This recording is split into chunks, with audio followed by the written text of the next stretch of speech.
Hello, everyone, and welcome back to Nerdcore. My name's Kelly, I'm Rachel. and tonight's movie we're going to be reviewing is the year 2000's The Cell, starring Jennifer Lopez, Vince Vaughn, and Vincent D'Onofrio. Definitely a movie made way ahead of its time. Definitely. I remember growing up, hearing people just talk about this movie, saying it was just bad. There's nothing really good about it. The movie was weird. It was freaky, which, today's terms is really good. Yeah. For sure. But, I never saw it for myself, so I never had any sort of opinion on it.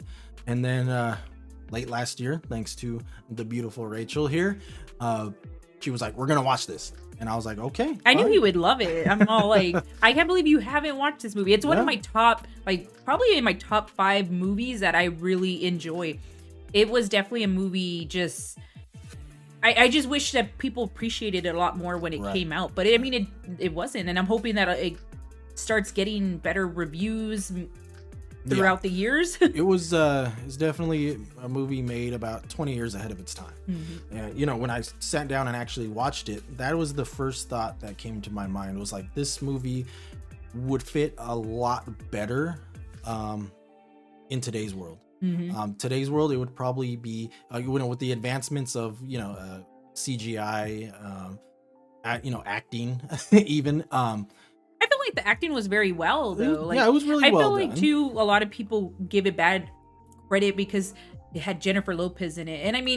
And don't get me wrong, I feel like she's always done really good in her acting, but it's just, I know people are like, it's just Jennifer Lopez. Jenny from the block, Yeah. That's it. But, she's really good in that movie.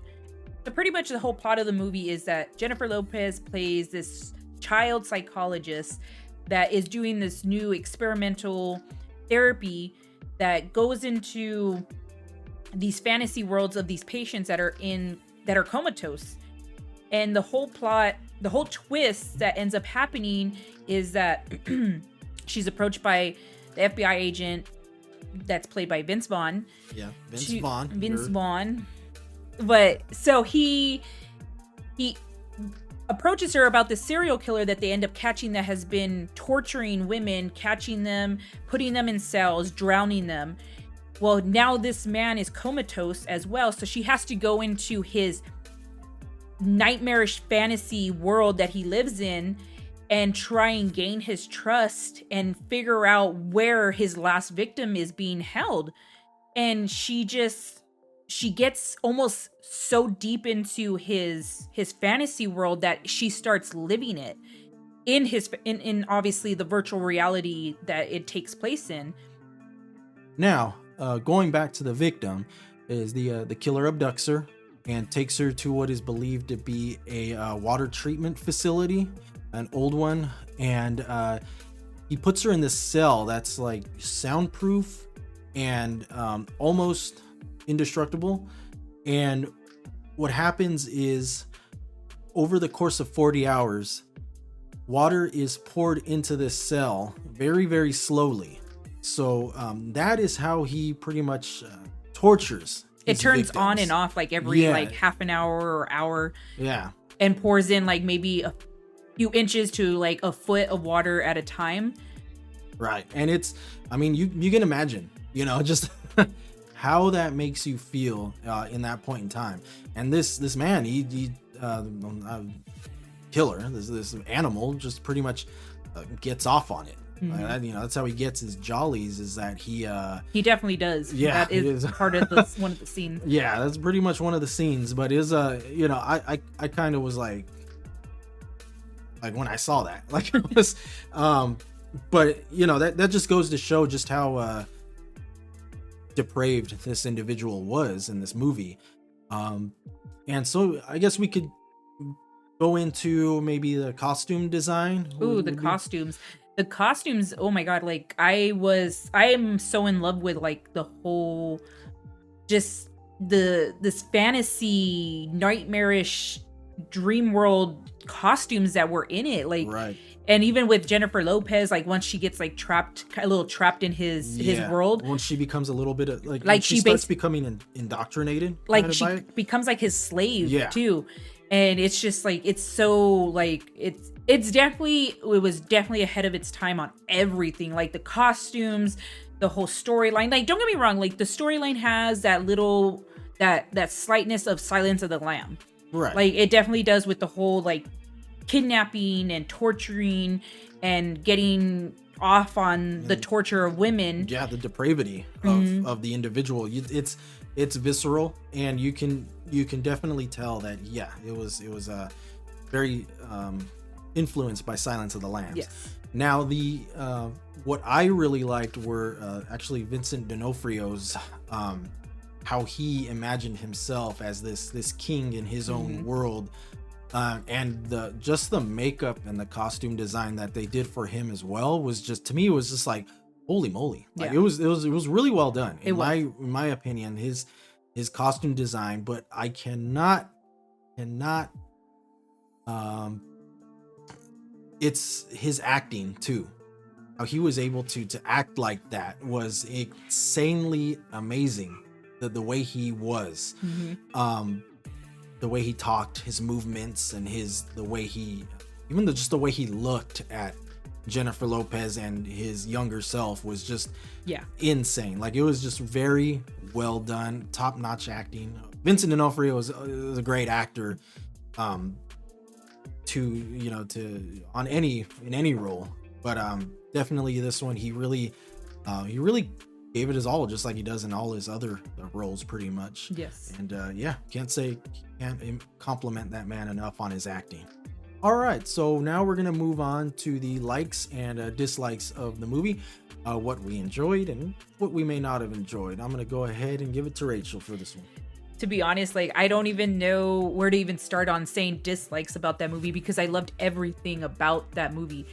The acting, the costumes, the set designs, everything that they did in that movie just was great. Like, the storyline itself, like, it keeps you on the edge of your seat throughout the whole movie, like, because you just want to know, oh my god, like, what's next, and then they just keep throwing different things at you, especially as his nightmarish fantasy world continues, and it kind of like he feeds off of it, and it like grows and it gets bigger and it advances. Right. And then, like I said, like, he ends up taking Jennifer Lopez as a slave because she just falls into his world as well.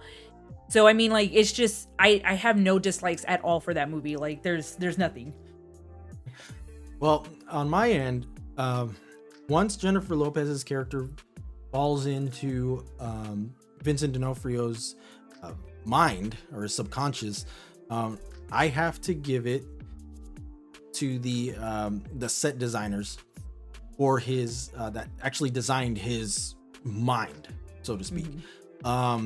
It was dark, dingy. It was just it had a very horror aspect, it was a psychological thriller. There was a lot of horror aspect in it at that point in the movie. And like Rachel said, like, as you go deeper and deeper into his mind, his subconscious and everything, it gets even worse. And, it's just a peek into a killer's mind and how they operate. And it was just, to me, it was reminded me somewhat of like a Silent Hill, the video games. Well, the first one and the third one especially. That's what it just reminded me of a lot of. And how some of all of his victims were portrayed in his mind as they were dolls. And that was like a creepy aspect of the whole thing, too. Like, he didn't see them as real people. He saw them as playthings. Yep. So I have to give whoever the hell designed that, was, to me, that was a very smart take on a killer's mind. As well, we already went over it, but the costume design was really well done.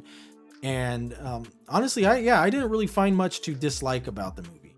I thought when I first saw Rachel's crush, Vince Vaughn, as an FBI agent, at first I was kind of like Vince Vaughn? I was like, Vince Vaughn, I had seen all these movies with him, they're all comedies beforehand, movies that came later.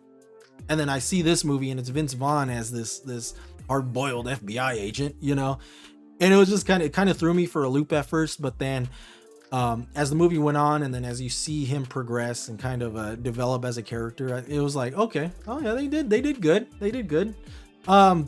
But yeah, I didn't really see much to dislike about this movie. It was really good, especially watching it in the year 2021, 20 years after it was released, 21 years after it was released. Like, you have more of a broad mindset for watching movies that are a little more unorthodox. Well, would it be considered a little more unorthodox or sci-fi or out there?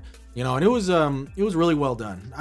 To me, I feel like a lot of people didn't really understand it back then either.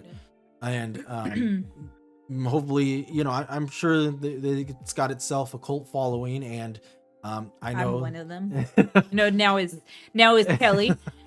And it's I mean, it was a box office success. I mean, it made 3 times as much as the budget that it had. So I mean, it was a box office success, and I mean, there's not much more you can say. Honestly, all I gotta say is if you haven't watched the movie and you really enjoy thrillers, action, horror, sci-fi, fantasy, I think you should just definitely give this movie a chance. Take a watch, and I trust me, I don't think you'll be very disappointed in it at all. Like, it's great. And have an open mind. Yeah. Have an open mind to it. It was really well done. It was really good.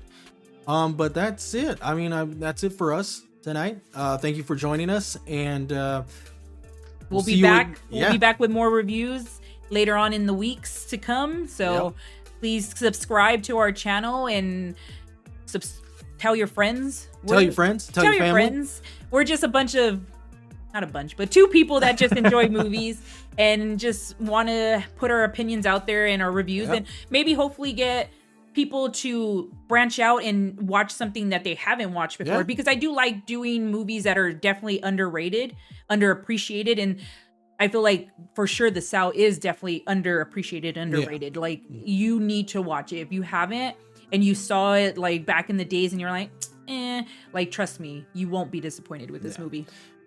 So that's it for us. Thank you very much for coming out again.